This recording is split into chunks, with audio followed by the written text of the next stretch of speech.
Okay, so first you check the patient's chart for any wound care instructions and gather all supplies. I've already gathered all my supplies. Then you're going to perform hand hygiene and put on any PPE that you need. We can assume that we don't need any for this patient.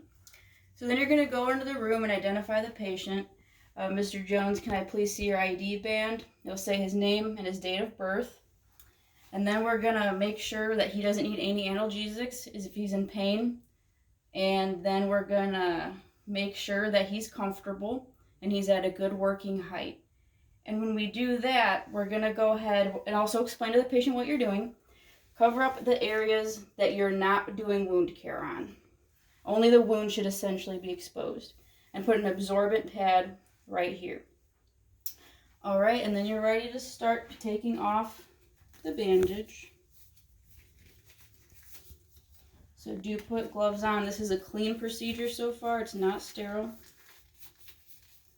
All right, and then you're going to come over here and you're going to use the push and pull method. So you pull here, but you push down on the skin. And start from this top.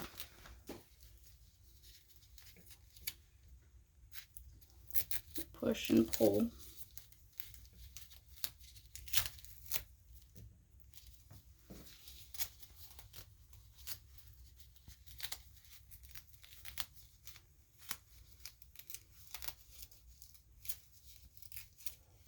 Okay, and then you're going to pull this away and check your gauze. See if it has any discharge on it. So it looks a little sanguineous here. I don't smell an odor, and otherwise, yep, looks good. So we're going to go ahead and dispose of this like such here.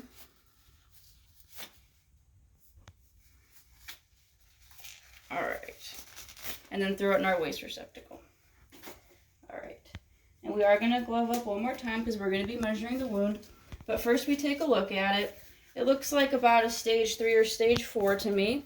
There is some granulation tissue, so it's healing, and I don't see any signs of necrosis. All right. So now we can do some measurements. Start at the longest part to the other longest part. Make sure you get the entire wound length and also width. Now we're also going to need a depth on our wound. So we're going to take our cotton tip applicators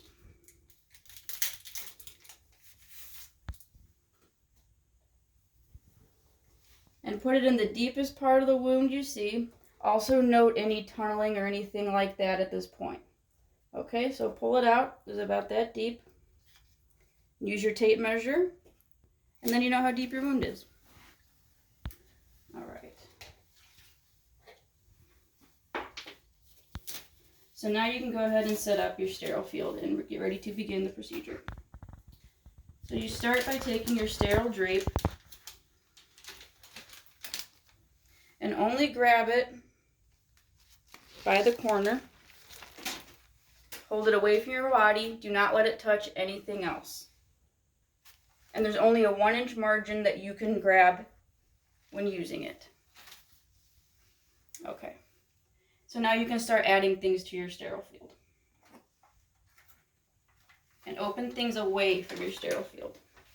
So here's our gauze. Now we're going to need this, so we're going to put it over here. The inside is sterile, so be careful not to touch anything near the inside.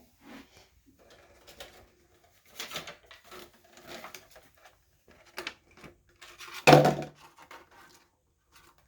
going to need this as well.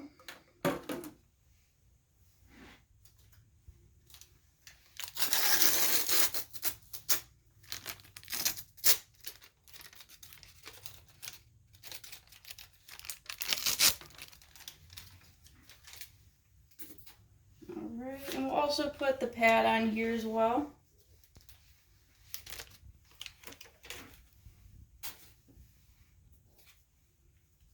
And this will be our skin protectant. Don't touch it, just kind of tent it so you can grab it later on. But don't touch. All right, and then we're going to take our sterile saline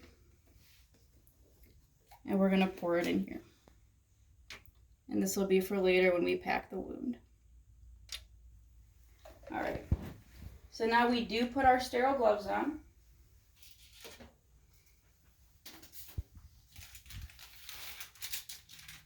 All right, so take your non-dominant hand, grab it by down here, and put it on as best you can. You don't touch it after you do that. And over here, also grab it by the bottom. And do your best to get it on. Don't touch it again. Okay. So now we're ready to do our wound irrigation. And at this point, you kind of will need to pick a hand that you want to keep clean and the one you want to keep sterile.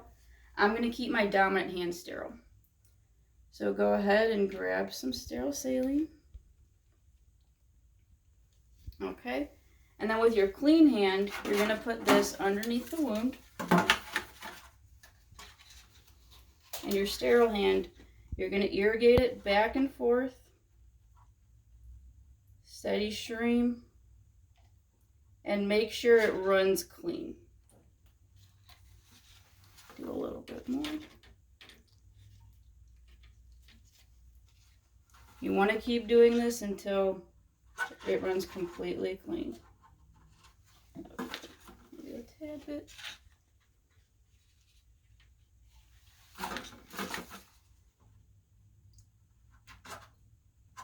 Okay. So then you're done with that. All right, and then you're going to take your sterile hand and kind of get your gauze like this. You don't want to contaminate your sterile hand. Dry around the wound. Okay. Then you're also going to dry down the center of the wound, and be very careful as you do that. You don't want to hurt the patient. Okay. And you can also at this time put some protectant around the skin. So be careful not to touch the packaging.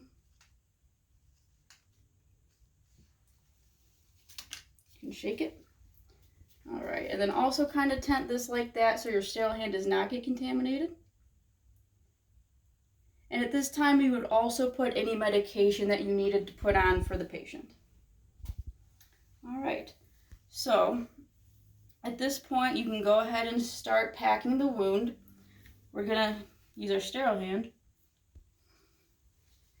and kind of get the gauze not so bunched up. All right, and do not let the gauze touch anywhere near the sides. Keep them sterile. Make sure you save some of your dry gauze. Again, keep them sterile. Okay, so now you can take your sterile hand and hand your clean hand this. Okay. Now we're going to pack our wound. So essentially take the applicator like such.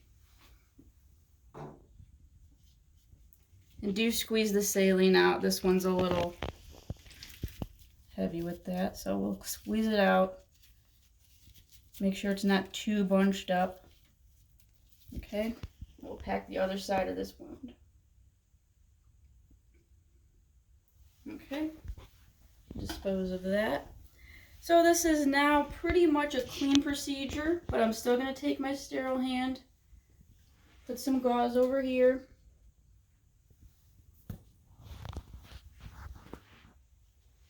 Okay, and then we're going to take our pad, put it here. All right, now we'll need to tape it.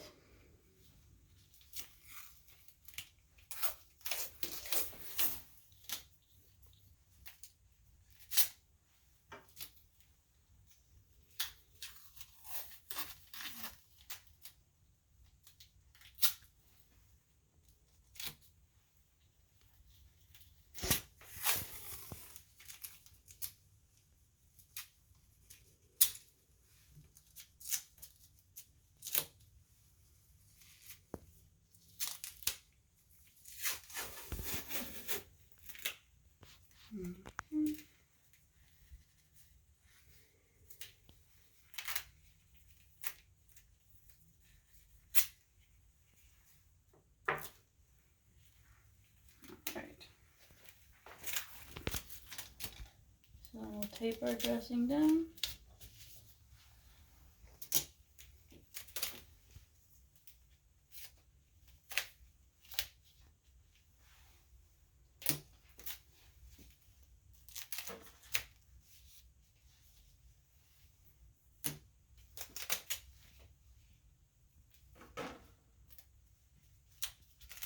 Okay.